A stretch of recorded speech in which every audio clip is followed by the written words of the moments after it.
ಬೀದಿ ನಾಯಿಗಳ ಹಾವಳಿ ರಮ್ಯಾರಿಂದ ಮತ್ತೊಂದು ವಿಡಿಯೋ ಈಗ ಶೇರ್ ಆಗಿದೆ. ಬಾಲಕಿ ಜೊತೆ ನಾಯಿಗಳು ಆಟವಾಡ್ತಾ ಇರುವಂತಹ ವಿಡಿಯೋನ ಪೋಸ್ಟ್ ಮಾಡಲಾಗಿದೆ. ಬೀದಿ ನಾಯಿಗಳ ಹಾವಳಿ ರಮ್ಯಾರಿಂದ ಮತ್ತೆ ವಿಡಿಯೋ ಶೇರ್. ಬಾಲಕಿ ಜೊತೆ ನಾಯಿಗಳು ಆಟವಾಡ್ತಾ ಇರುವಂತಹ ವಿಡಿಯೋ ಈಗ ಪೋಸ್ಟ್ ಆಗಿದೆ. ನಾಯಿಗಳು ಆಕ್ರಮಣಕಾರಿ ಅಲ್ಲ ಅಂತ ನಟಿ ರಮ್ಯಾ ಬಿಂಬಿಸ್ತಾ ಇದ್ದಾರೆ. ಬೀದಿ ನಾಯಿಗಳನ್ನ ಶೆಲ್ಟರ್ಗೆ ಹಾಕುವ ನಿರ್ಧಾರಕ್ಕೆ ನಟಿ ರಮ್ಯಾ ವಿರೋಧವನ್ನು ವ್ಯಕ್ತಪಡಿಸಿದ್ದಾರೆ. ಪುರುಷರನ್ನ ನಾಯಿಗೆ ಹೋಲಿಸಿ ವಿವಾದದ ಬೆನ್ನಲ್ಲೇ ಈಗ ಹೊಸದೊಂದು ಪೋಸ್ಟ್ ಅನ್ನ ಅವರು ಮಾಡಿದ್ದಾರೆ. ಇತ್ತ ಬೀದಿ ನಾಯಿಗಳಿಂದ ತೊಂದರೆಗೊಳಗಾದವರ ಆಕ್ರೋಶ, ಬೀದಿ ನಾಯಿಗಳ ಹಾವಳಿಗೆ ಕಡಿವಾಣ ಇಲ್ವಾ ಅಂತಲೂ ಕೂಡ ಪ್ರಶ್ನೆಯನ್ನ ಮಾಡಿದ್ದಾರೆ. ಬೆಳಗ್ಗೆ ವಾಕಿಂಗ್ ಮಾಡಲು ಭಯ ಆಗ್ತಾ ಇದೆ ಅಂತ ಕಂಪ್ಲೇಂಟ್ ಕೊಟ್ಟಿದ್ರು. ಈ ನಿಟ್ಟಿನಲ್ಲಿ ಬೀದಿ ನಾಯಿಗಳ ಹಾವಳಿ ವಿರುದ್ಧ GBA ದೂರು ದಾಖಲಿಸಿಕೊಂಡಿತ್ತು. ನೋಡಿ, ಇದು ರಮ್ಯಾ ಮಾಡಿರೋ ಅಂತ ಹೊಸ ವಿಡಿಯೋ ಪೋಸ್ಟ್. ಬೀದಿ ನಾಯಿಗಳು ಆಕ್ರಮಣಕಾರಿ ಅಲ್ಲ. ಪುಟ್ಟ ಬಾಲಕಿಯೊಬ್ಬಳು ಬೀದಿ ನಾಯಿಗಳ ಜೊತೆ ಇರೋ ಅಂಥ ಒಂದು ವಿಡಿಯೋವನ್ನು ಆಕೆ ಶೇರ್ ಮಾಡಿದ್ದಾರೆ. ಅಂದರೆ ನಟಿ ರಮ್ಯಾ ಶೇರ್ ಮಾಡಿದ್ದಾರೆ. ನಿನ್ನೆ ಮಾಡಿದಂಥ ಪೋಸ್ಟ್ ಏನಿತ್ತು, ಪುರುಷರ ನಾಯಿನ ಪುರುಷರಿಗೆ ರಮ್ಯಾ ಅವರು ಹೋಲಿಕೆ ಮಾಡಿದ್ರು. ಅದು ಮೊದಲನೇ ಪೋಸ್ಟ್. ನೋಡಿ, ನಮ್ಮ ಮೂರನೇ ವಿಂಡೋದಲ್ಲಿ ಮೂರನೇ ಚಿತ್ರ ಏನು ಕಾಣ್ತಾ ಇದೆಯಲ್ಲ, ಅದು ರಮ್ಯಾ ಅವರು ಹಂಚ್ಕೊಂಡಂಥ ಪೋಸ್ಟ್. ಇದರಲ್ಲಿ ಪುರುಷರನ್ನ ನಾಯಿಗೆ ಹೋಲಿಕೆ ಮಾಡಿದ್ರು.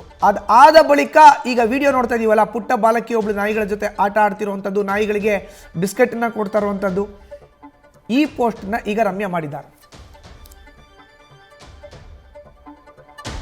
ಹೆಚ್ಚಿನ ಮಾಹಿತಿ ನೀಡ್ತಾರೆ ನಮ್ಮ ಪ್ರತಿನಿಧಿ ಭರತ್. ನೇರ ಸಂಪರ್ಕಕ್ಕೆ ಜಾಯ್ನ್ ಆಗಿದ್ದಾರೆ. ಭರತ್, ನೋಡಿ, ಒಂದು ಕಡೆ ಪುರುಷರನ್ನ ನಾಯಿಗೆ ಹೋಲಿಕೆ ಮಾಡಿ ವಿವಾದವನ್ನು ಮೈ ಮೇಲೆ ಎಳೆದುಕೊಂಡಂತ ನಟಿ ರಮ್ಯಾ ಈಗ ಮತ್ತೊಂದು ವಿಡಿಯೋವನ್ನು ಶೇರ್ ಮಾಡಿ ನಾಯಿಗಳು ಆಕ್ರಮಣಕಾರಿ ಅಲ್ಲ ಅನ್ನೋ ಸಂದೇಶವನ್ನು ಬಿಂಬಿಸ್ತಾ ಇದ್ದಾರೆ.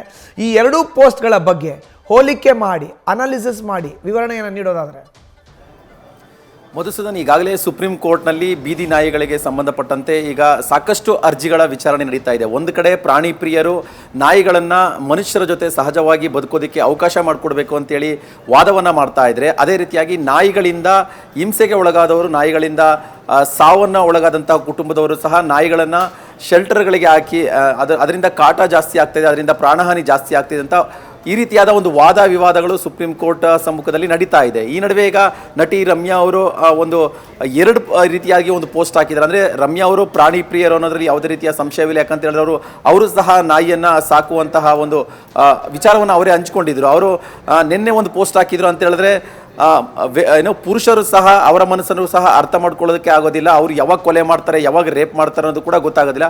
ಹಾಗಾದರೆ ಅವ್ರನ್ನ ನೀವು ಜೈಲಿಗೆ ಹಾಕ್ತೀರಾ ಅನ್ನೋ ಒಂದು ಪ್ರಶ್ನೆಯನ್ನು ಕೂಡ ಇಟ್ಟಿದ್ರು. ಮತ್ತೊಂದು ವಿಡಿಯೋನ ಶೇರ್ ಮಾಡಿದ್ದಾರೆ. ಈ ವಿಡಿಯೋದಲ್ಲಿ ಒಂದು ಬಾಲಕಿ 4-5 ನಾಯಿಗಳ ಜೊತೆ ಅನೂನ್ಯವಾಗಿ ಆಟ ಆಡ್ತಾ ಇರುವಂಥ ಒಂದು ವಿಡಿಯೋವನ್ನು ಕೂಡ ಶೇರ್ ಮಾಡಿದ್ದಾರೆ. ಅಂದರೆ ರಮ್ಯಾ ಅವರು ಏನು ಹೇಳಕ್ಕೆ ಹೊರಟಿದ್ದಾರೆ ಅಂತಂದರೆ, ನಾಯಿಗಳು ಸಹಜವಾಗಿ ಮನುಷ್ಯರ ಜೊತೆ ಇರಬಹುದು, ನಾಯಿಗಳು ಅನಿಯಮಿತವಾಗಿ ಜನರ ಜೊತೆ ಇರುತ್ತೆ, ನಾಯಿಗಳು ಆಕ್ರಮಣಕಾರಿಯಾಗಿ ಇರೋದಿಲ್ಲ ಅನ್ನೋದನ್ನು ರಮ್ಯಾ ಅವರು ಹೇಳ್ತಾ ಇದ್ದಾರೆ. ಆದರೆ ಇದನ್ನು ಸಹಜವಾಗಿ ಒಂದಿಷ್ಟು ಜನ ಒಪ್ಕೊಳ್ಳೋದಕ್ಕೆ ಸಾಧ್ಯವಿಲ್ಲ. ಯಾಕಂತ ಹೇಳಿದ್ರೆ ನಾಯಿಗಳಿಂದ ಅವಳಿಗೆ ಒಳಗಾಗಿರೋಂಥವ್ರು, ನಾಯಿಗಳಿಂದ ದೌರ್ಜನ್ಯಕ್ಕೆ ಒಳಗಾಗಿರುವಂಥವ್ರು ಇದನ್ನು ಒಪ್ಕೊಳ್ತಾರೆ. ಯಾಕಂತ ಹೇಳಿದ್ರೆ ನಿನ್ನೆ ಕೂಡ ನಂದಿನಿ ಲಿಮಿಟ್ನಲ್ಲಿ ಒಂದು ಇನ್ಸಿಡೆಂಟ್ ಆಗಿದೆ. ಬೆಳಗ್ಗೆ ವಾಕಿಂಗ್ ಹೋಗ್ತಾ ಇರುವಂಥ ಸಮಯದಲ್ಲಿ ಸಾಕಷ್ಟು ನಾಯಿಗಳು, ಅಂದರೆ 5-6 ನಾಯಿಗಳು ಒಬ್ಬ ವ್ಯಕ್ತಿಯನ್ನು ಚೇಸಿಂಗ್ ಮಾಡಿ ಅದರ ಮೇಲೆ ಅಟ್ಯಾಕ್ ಮಾಡುವಂಥ ಒಂದು ಪ್ರಯತ್ನವನ್ನು ಮಾಡಿತ್ತು. ಆ ವಿಡಿಯೋವನ್ನು ಒಬ್ಬರು ಶೇರ್ ಮಾಡಿ ಇದಕ್ಕೆ ನಮಗೆ ಪರಿಹಾರ ಇಲ್ವಾ, ಶಾಶ್ವತವಾದ ಪರಿಹಾರ ಯಾವಾಗ ಅನ್ನೋ ಒಂದು ಪ್ರಶ್ನೆಯನ್ನು ಕೂಡ ಕೇಳಿದರು. ಹಾಗಾಗಿ ನಾಯಿಗಳ ವಿಚಾರದಲ್ಲಿ ಎಷ್ಟು ಜನರಿಗೆ ಸಮಸ್ಯೆ ಆಗ್ತಾ ಇದೆ, ಅವರು ನಾಯಿಗಳನ್ನು ಶೆಲ್ಟರ್ಗೆ ಹಾಕಿ ಜನರ ಜೊತೆ ಇರೋದಕ್ಕೆ ಬಿಡಬೇಡಿ ಅಂತ ಒಂದು ವಾದವನ್ನು ಮಂಡಿಸ್ತಾ ಇದ್ದಾರೆ ಪ್ರಾಣಿ ಪ್ರಿಯರು. ಜೊತೆಗೆ ನಟಿ ರಮ್ಯಾ ಅವರು ಸಹ ನಾಯಿಗಳನ್ನು ಸಮಾಜದಲ್ಲಿ ಬಿಡಬೇಕು, ಅಂದರೆ ಮನುಷ್ಯರ ಜೊತೆ ಅನನ್ಯವಾಗಿ ನಾಯಿಗಳಿರೋದಕ್ಕೆ ಸಾಧ್ಯ ಅನ್ನೋದನ್ನು ಒಂದು ವಿಡಿಯೋ ಮುಖಾಂತರ ಎಕ್ಸಾಂಪಲ್ ಕೊಟ್ಟು ಶೇರ್ ಮಾಡ್ತಾ ಇದ್ದಾರೆ. ಸದ್ಯ ಈಗ ಸುಪ್ರೀಂ ಕೋರ್ಟ್ನಲ್ಲಿ ಬೀದಿ ನಾಯಿಗಳಿಗೆ ವಿಚಾರಕ್ಕೆ ಸಂಬಂಧಪಟ್ಟಂತೆ ವಾದ ವಿವಾದಗಳು ನಡೀತಾ ಇದೆ. ಈಗಾಗಲೇ 2 ಬಾರಿ ಅರ್ಜಿಯ ವಿಚಾರಣೆ ನಡೆಸಿದೆ. ನ್ಯಾಯಾಲಯ ಕೂಡ ತಮ್ಮದೇ ಆದ ಒಂದು ಅಭಿಪ್ರಾಯವನ್ನು ವ್ಯಕ್ತಪಡಿಸ್ತಾ ಇದೆ. ಯಾಕಂತ ಹೇಳಿದ್ರೆ ನಾಯಿಗಳಿಂದ ದೌರ್ಜನ್ಯಕ್ಕೆ ಒಳಗಾದವರು, ನಾಯಿಗಳಿಂದ ಹಿಂಸೆಗೆ ಒಳಗಾಗೋದವರ ಬಗ್ಗೆ ಒಂದು ಅನುಕಂಪವನ್ನು ತೋರಿಸ್ತಾ ಇರುವಂಥ ನ್ಯಾಯಾಲಯ ನಾಯಿಗಳ ಒಂದು ಅಂದರೆ ಸಮಾಜದಲ್ಲಿ ಇರುವಂಥದ್ದನ್ನು ಪ್ರಶ್ನೆ ಮಾಡ್ತಾ ಇದೆ ನ್ಯಾಯಾಲಯ. ಇದನ್ನೆಲ್ಲ ಒಂದು ಕಡೆ ನಟಿ ರಮ್ಯಾ ಅವರು ಒಂದು ಆಕ್ಷೇಪಣೆ ವ್ಯಕ್ತಪಡಿಸ್ತಾ ಇದ್ದಾರಂತ ಈ ಸ್ಪಷ್ಟವಾಗಿ 2 ಪೋಸ್ಟ್ಗಳಲ್ಲಿ ಸ್ಪಷ್ಟವಾಗಿ ಗೊತ್ತಾಗ್ತಾ ಇದೆ. ಮಧುಸೂದನ್, ಧನ್ಯವಾದ ಭರತ್ ನಿಮ್ಮ ಮಾಹಿತಿಗೆ. ನ್ಯೂಸ್ ಫಸ್ಟ್ ನಿರ್ಭೀತಿಯಿಂದ ನಿಮ್ಮ ಪರವಾಗಿ.